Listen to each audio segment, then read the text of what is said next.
I'm Brett Hayworth, and welcome to What's a Frequency, our weekly show on Siouxland Public Media. For this episode of What's a Frequency, the state legislatures in South Dakota, Nebraska, and Iowa are getting started. Lawmakers will introduce bills that could change state fiscal or taxation policies or that impact people's lives through agencies that have services in education, law enforcement, healthcare, or other areas. There will be the annual battles over how much to deliver to public education and to teachers. The South Dakota Legislature begins the 2026 session on January 13th, and the Nebraska unicameral gavelled in on January 7th. We'll have more from those two states in an upcoming What's a Frequency. For this episode, we focus on the Iowa Legislature, which begins on Monday, January 12th. My guests to talk about what may lie ahead are Democratic Representative J.D. Scholten of Sioux City's House District 1 and Representative Jacob Bossman of Sioux City of District 14. And we begin with Democratic Representative Scholten. Thank you for joining us. Yeah, thank you for having me. How are you doing? And when were you first elected, and what committees are you on this year? Yep. So this will be my fourth year. So my second term, I'm finishing up the second year of my second term. I'm the ranking member on agriculture. I'm also on transportation, technology, and economic development. That's combined into one. And natural resources.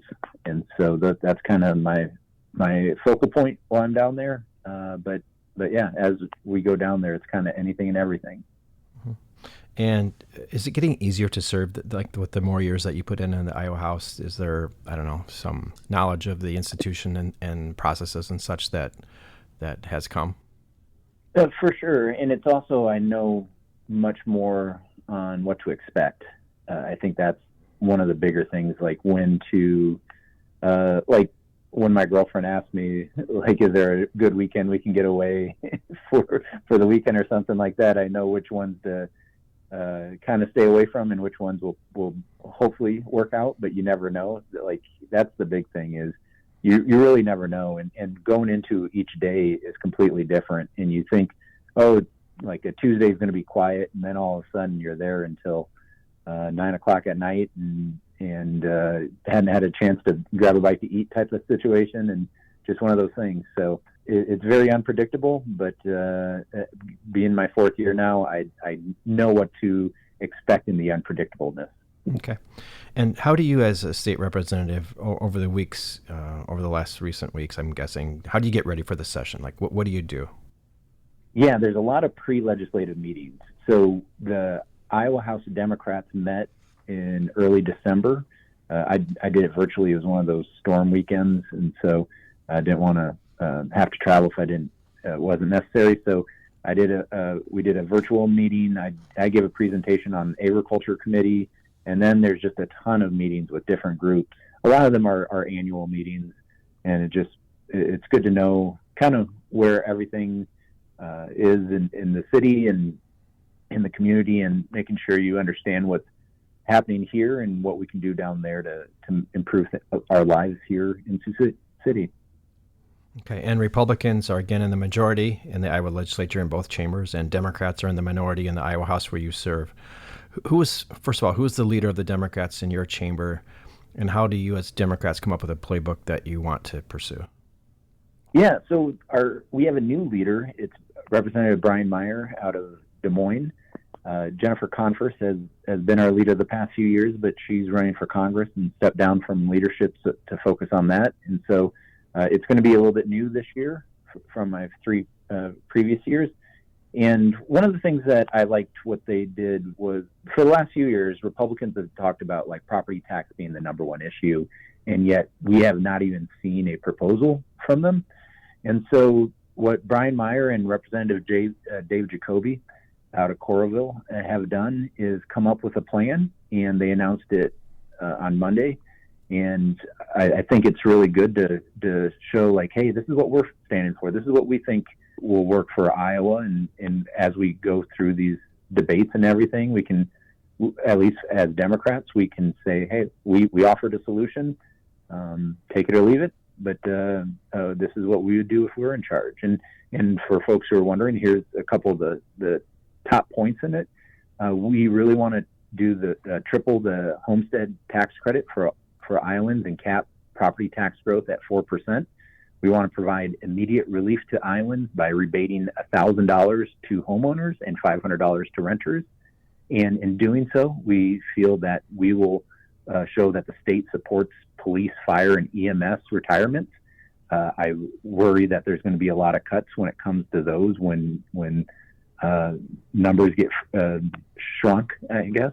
And then the last thing is it freezes seniors' property taxes, and so it allows folks who are older to stay in their property because as property taxes have skyrocketed, a lot of older people are on fixed incomes, and so we feel like these are things that we think that they should be focused on when it comes to property tax. But again, we don't know because Republicans haven't given us or haven't provided an offer. All they just say is we need to do something. And hearing you say that, Representative J.D. Scholten from Sioux City, I'm reminded when we talked a year ago, property taxes were the big discussion point a year ago of Republicans. Ultimately, what happened? Like, why did nothing come forward in your conception? It's about priorities. Like, they've had another full year to work on something, and to be honest, what I've seen in the last 3 years down there, my entire time, is they tend to focus on controversial, out-of-state bills that are, I view as harmful to Iowa, bills that on one side have bipartisan opposition, but then get passed by the majority party, the Republicans there, and it's a lot of controversial stuff, whereas actual, like, the needs of the state, I feel it has placed second in a lot of their decisions. And so it's very frustrating because you see that when you go door knock, you hear a lot of, property taxes are going up, and a huge part of it is because of the way they've done the tax, they put more of a burden on the property tax, and Republicans who have voted for it down at the Capitol, when we meet with city officials and county officials, those folks, even though they might be Republican, they're frustrated with the Republican legislature because of what's happened. And so here we are, we're trying to clean up the mess, and I'll be interested to see what the Republicans have to propose, where the Democrats have already proposed something that's public. Okay, and then one more question on property taxes before we move on. I want to make sure that people understand that property taxes go to, as you just referenced, to city councils, to county supervisors, to school boards.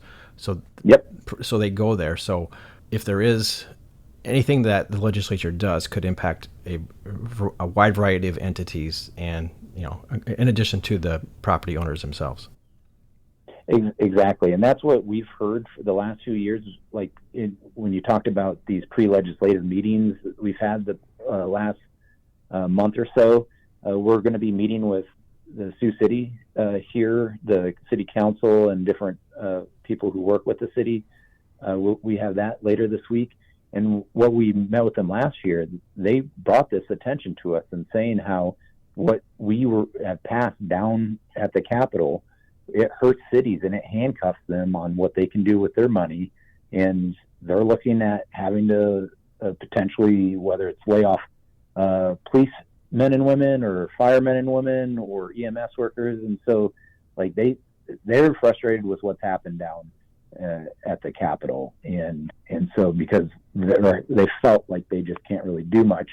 And same with the Woodbury County Board of Supervisors. They feel something very similar. And just like we've had these meetings and we just haven't had, again, Republicans down at the Capitol just haven't offered anything publicly. And so we are eager to have that debate, something we can bring back to our constituents, and just said, hey, what are your thoughts on this or that? We haven't heard anything. And so it's very frustrating on our end, but they say it's a top priority. We'll see. Okay. Thank you, Representative J.D. Scholten.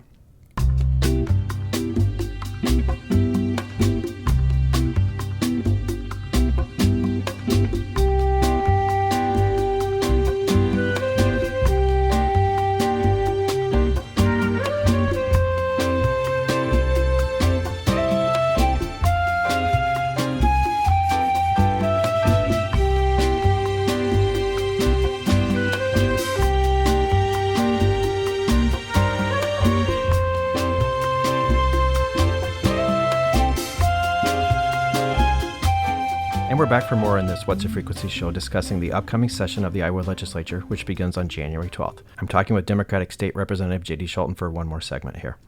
What are other Democratic priorities? Education is always seems to be a prime topic for Democrats. Do you have anything that you want specifically to happen, either you or the party, concerning K-12 or college education? The bottom line is we need to fund public education enough that it doesn't go backwards. When I graduated high school, we were first in the nation in education, and we are not there anymore. And you can see the decline matches with the Republican trifecta and their lack of investment in public education. At the same time, they passed the voucher program that gives a blank check of taxpayer money to private schools, and we're starting to see the outcomes of that, and that's way over budget. And that's they end up putting a lot of the cuts on public education.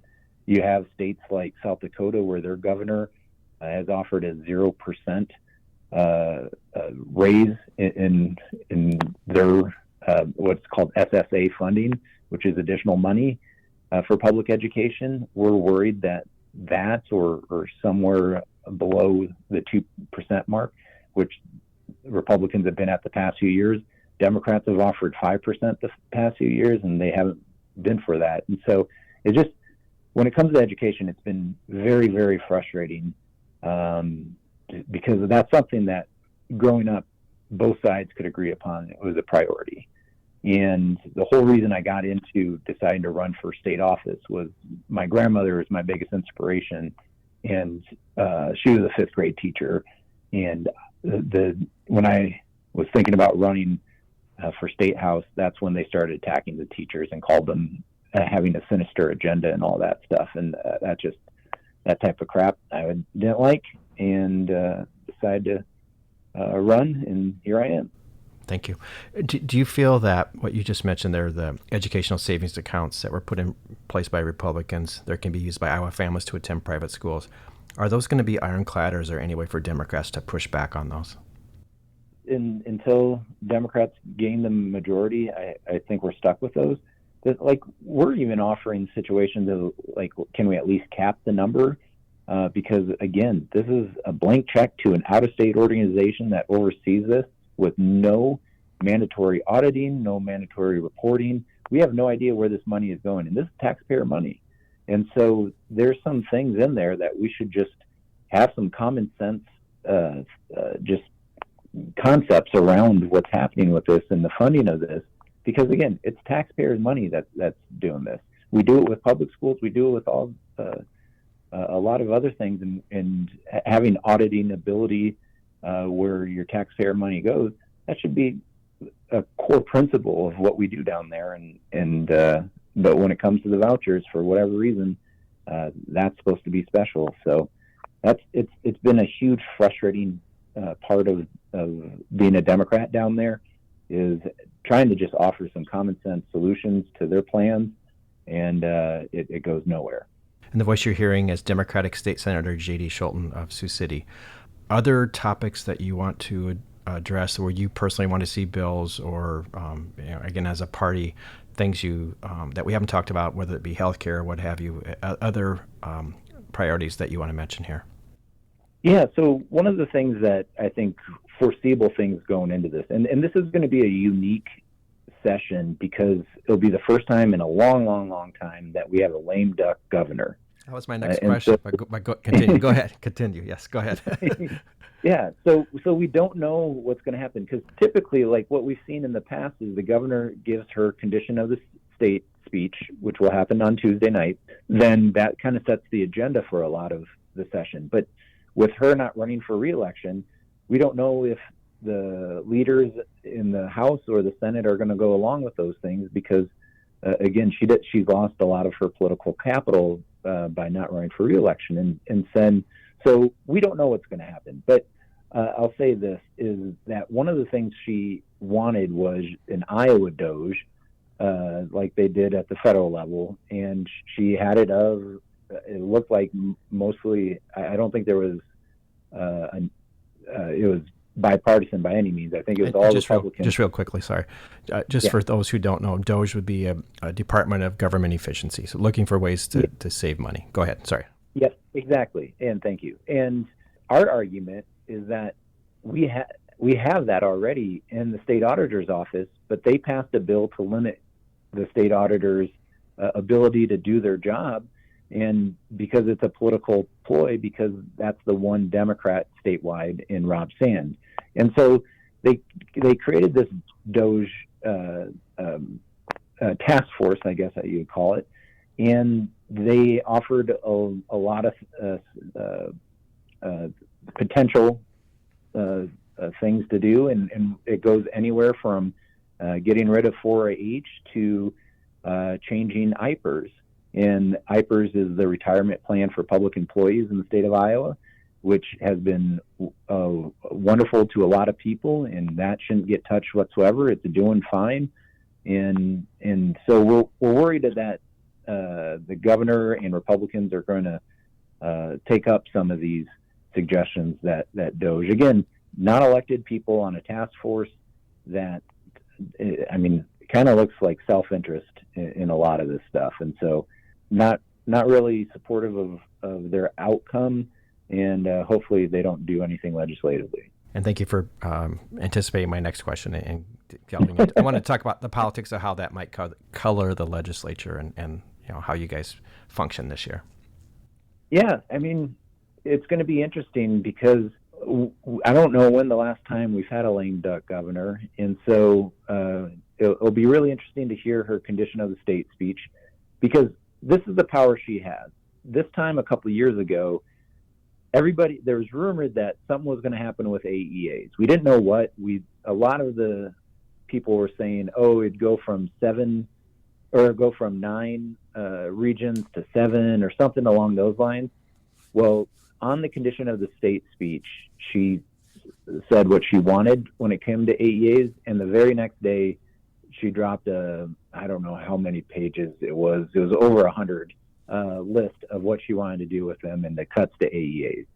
To go from not giving any public notice or anything along those lines to that drastic of a change was absolutely ridiculous. But then the Republicans passed it because she had so much power. She had power over the voucher program, and when they didn't vote for it, she primaried, I think, 8 of her own Republicans who voted against or who weren't supportive of the voucher bill. And so, she's had a lot of political capital in the past, and it's going to be interesting now. I think that's the biggest unknown going into this session is how much power does she have to enforce the things that she wants to get done in her last year. Well, I hope you enjoy this session, and thank you for spending time with me here on this What's the Frequency. Again, that was Democratic State Representative J.D. Scholten. We've been chatting for this What's the Frequency show about the upcoming session of the Iowa Legislature. Thank you for joining me. Yeah, thank you for having me. And I'll be back with the Republican lawmaker, Jacob Bossman, after this short break.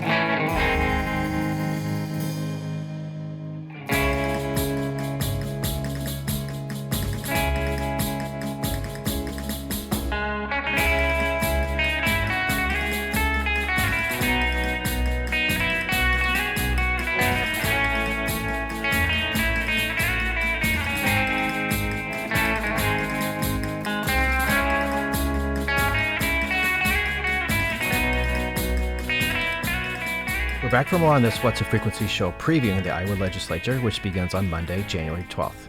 As the session begins, there are 2 new lawmakers from Northwest Iowa serving after 2 special elections since summer of 2025. Democrat Caitlin Dre of Sioux City flipped control of an Iowa Senate seat in Woodbury County by winning the special election following the death of Rocky DeWitt of Lawton. And in Iowa House District 7, Republican Mike Sexton resigned, and another Republican, Wendy Larson of Odebolt, won to keep that seat in the party's control. And my second guest in the show to talk about what may lie ahead for the legislature is Republican Jacob Bossman of Sioux City. He's a state representative in Iowa House District 14. So thank you for joining me, Jacob. Yeah, glad to be here. To begin, could you summarize the terms that you've served in the Iowa House, when you first were elected, and how long, how many terms that's been so far? Yeah, so I was elected in a special election in 2018. So this is exactly 8 years. So this will be the beginning of my ninth session. So I came in the middle of a term and then have been elected to 4 terms since then. So just coming up on the end of my 4th full term. Okay. And then what committees are you on, and what are some of the chief policy things that you would like to see happening this year? Yeah, so I stay busy, which is good. I serve on the Appropriations Committee, and I'm chair of the Transportation and Infrastructure Appropriation Budget within the Appropriations Committee. And then I also serve on Commerce and State Government committees, as well as the Transportation Committee. So deal with a lot of things in that sphere. Dealing with insurance and energy, and state government kind of covers all things related to state government, from alcohol to elections. But what I really have been trying to focus on the last couple of years, and that really stems from conversations that I've had from employers and constituents right after I got elected, was we're obviously in the middle of a kind of unprecedented workforce shortage. You know, to be able to grow and maintain, this economy in Sioux City. What I really tried to focus on is how we can be efficient with the workforce that we have. And what I've really learned, and I always tell people when I go to meetings, like, tell me what the barriers to employment are that you find when you're trying to hire people, and what can the state do to help with that. And I find areas from, childcare was one right away that I was made aware of, that we at the state level have really done a lot to try to increase affordability and access to childcare. But also housing is probably the number one issue I'm hearing now. Businesses will tell me after a long search, they finally find somebody to fill this position that's been open for years or for a year, and they come to the area, with their family. They can't find a house that they can afford, and they end up, moving to Sioux Falls or taking a job somewhere else. But also job training, transportation, access to mental health care. I'm hearing from employers now where they have employees that just can't work full time because they don't have access to mental health care. We've done things with telehealth to try to increase that access. But I guess that's the number one issue I try to focus on, is what can we do as a state to try to eliminate some of those barriers, so people who want to be in the workforce, want to improve their standing in life, improve the quality of life of their family, can do so.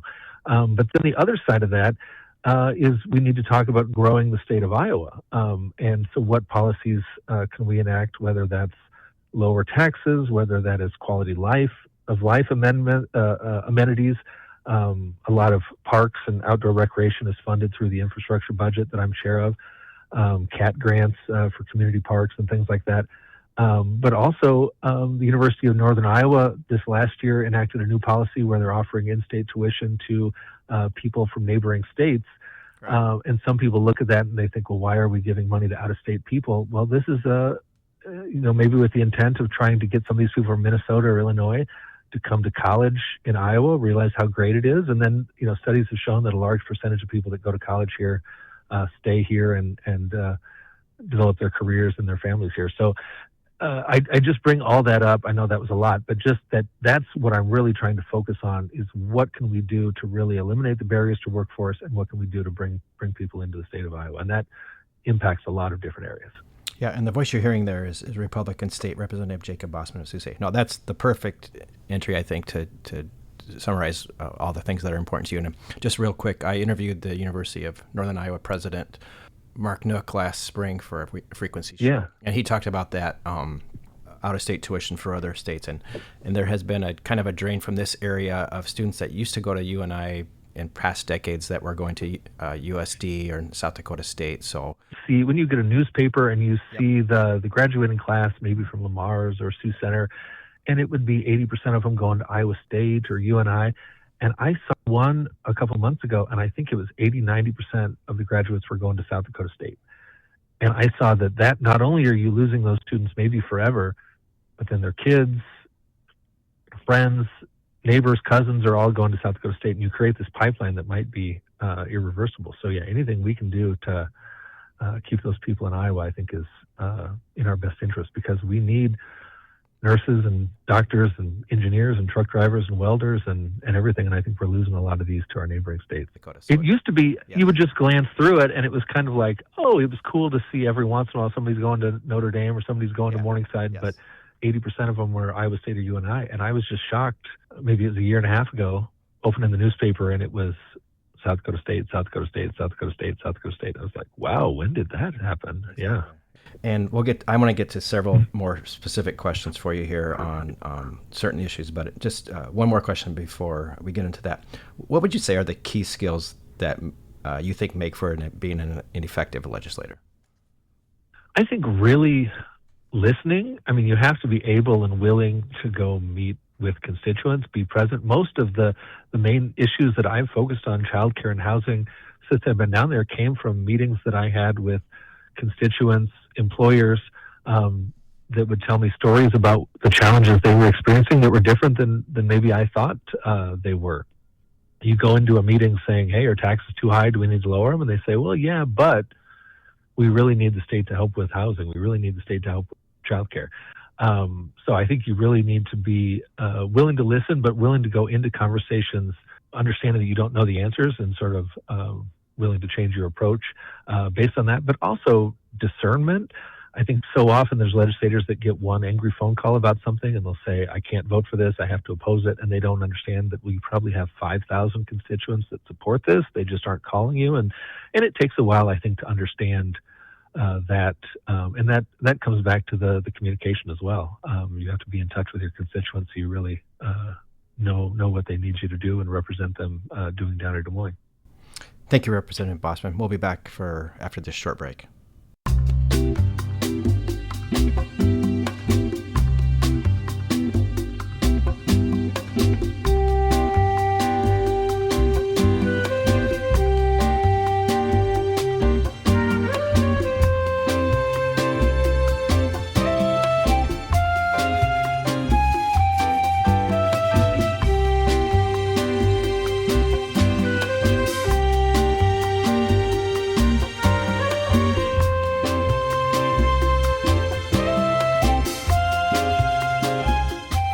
Back for more on this What's the Frequency show, discussing the upcoming session of the Iowa Legislature, which begins on January 12th. I'm talking with Republican State Representative Jacob Bossman of Sioux City. I want to go to where a lot of discussion took place at this time last year, which is on property taxes. Republicans control both chambers, of course, and there was a lot of talk about wanting to address property taxes, but nothing passed. Why would you say that was, and was there a bill in the Iowa House that you supported? There was a bill at the end. We were kind of vetting it and considering it. I would say it wasn't quite ready for prime time. There was some concerns that while it was lowering taxes on some people, it was increasing taxes on others. It was decreasing revenue to some communities, increasing revenue to others. So it wasn't really ready. I had a lot of concerns with it. With property taxes, it's difficult because the state doesn't collect the money directly. We don't directly control it. We put the parameters in for the local governments and how they collect the money. But there's a reason why people have been talking about this. Well, I always used to say people have been talking about this for 30 years and couldn't come to a conclusion. But I mentioned that to Senator Grassley, and he said he thinks that people have been looking at property tax reform for 100 years, and he would know better than me. So this obviously is a difficult issue that very smart people haven't been able to solve. But there's really only a couple ways we can go about addressing it. Either the state can put more money into the system by either taking over levies that then is money that doesn't need to be collected by the local governments. But we saw when we took over the mental health levy that there were some local governments that then just saw that as an invitation to fill that gap with more spending, so it didn't really lead to property tax relief. Or we could increase tax credits or exemptions like the homestead exemption, the veterans tax credit, other things like that. That would maybe have a minimal impact.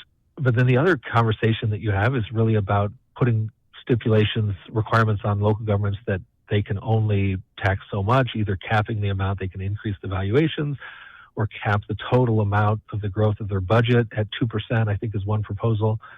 But then you need to have a serious conversation about what services are required. If you're telling the local government you can only collect so much in taxes, then that does impact their ability to provide services, from police and fire to parks and pools. And I do think that we need to have a conversation statewide about what is expected, because most of the time when I get calls from constituents, which I get a lot of them, that complain about property taxes, usually in the same breath, they'll say, but I also don't have enough gravel on my road, and the park is not maintained the way it should be, and the pool isn't open the hours it should be. So there seems to be an expectation of lower taxes and higher services right now. So I do think we need to be very open in this process and letting people know that we can restrict the amount of money that your local government is collecting, but that might also impact the amount of money that they have to provide services. Obviously, we want people to be more efficient and use the money better, but less money coming in might mean that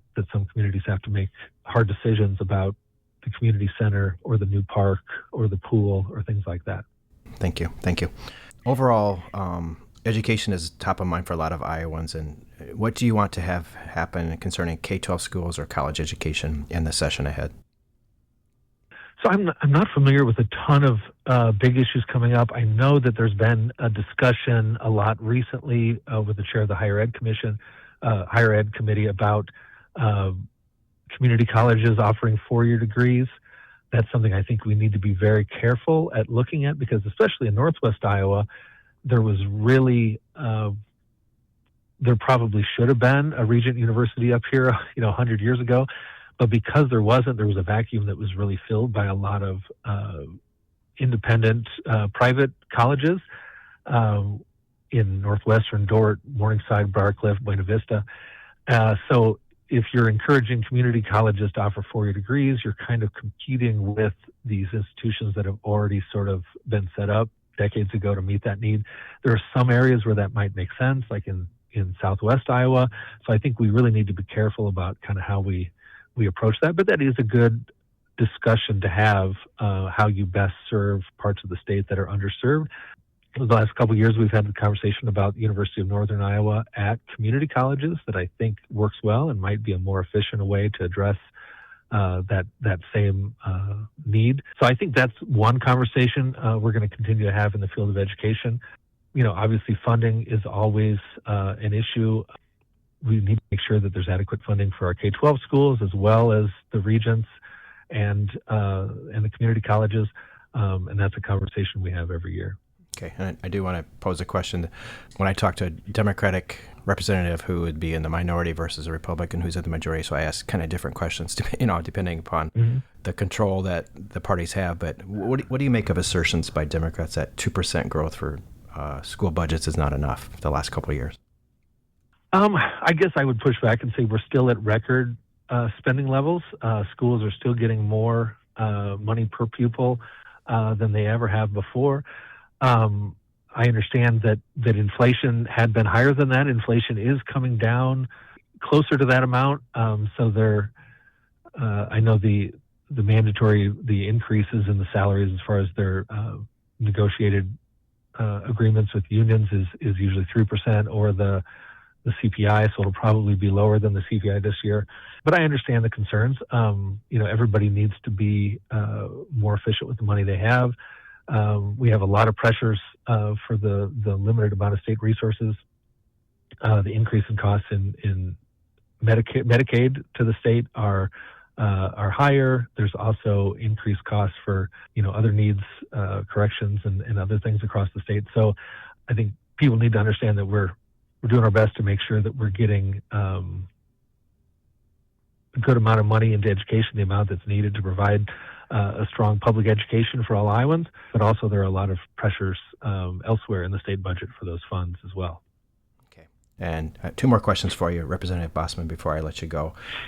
There's a lot of bills that will be introduced in the near future. Some of them are by notable state officials. One popped in since I spoke yesterday with Representative Scholten, so I thought I would run it by you.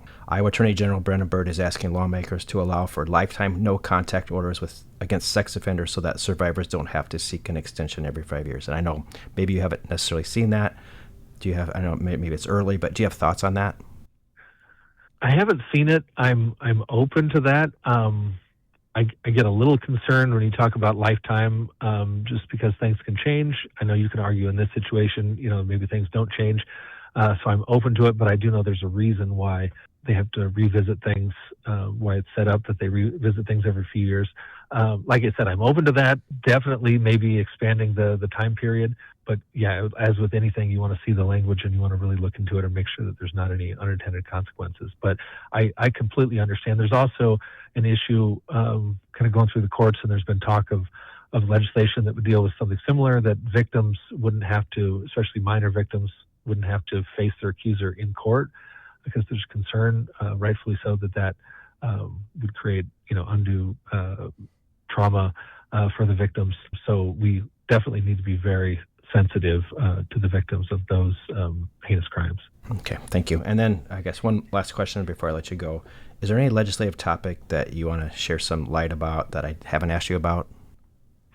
The only other thing I think that will be a big topic will be property rights, eminent domain. What I've been saying in my meetings and forums leading up to session is the two big issues that are probably going to take 90% of the time are property taxes and property rights. And with both of those, everybody can kind of agree that we should do something, but there's not really an agreement on what should do. So my concern is that we'll have a lot of talk. The House will have bills, and the Senate will have bills, and the governor will have proposals, and we'll get to April, and maybe we haven't found consensus. But I think property rights is one of those. People are concerned about the government's ability to condemn land, give it to private businesses for pipelines and other projects. I think that we need to be very careful when we're talking about the use of eminent domain, and there probably needs to be restrictions, or at least very clear guidelines on when this is allowed and when it's not allowed and how it can be used. So I do think that system needs to be reformed. And like I said, I believe I think the Senate has already unveiled their proposal. I believe the House will have a different proposal. It'll be kind of a pared down version of our bill from last year.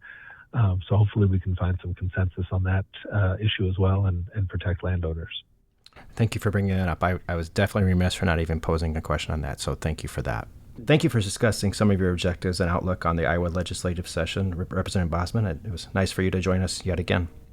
Yeah, no, thanks for having me. I always enjoy this. And that will be a wrap for this edition of What's the Frequency, covering the possible issues that could predominate in the Iowa Legislature for 2026, for a session that begins on Monday, January 12th. Thanks to the two Iowa legislator guests, we heard from Republican lawmaker Jacob Bossman of Sioux City and Democratic Representative J.D. Scholten of Sioux City.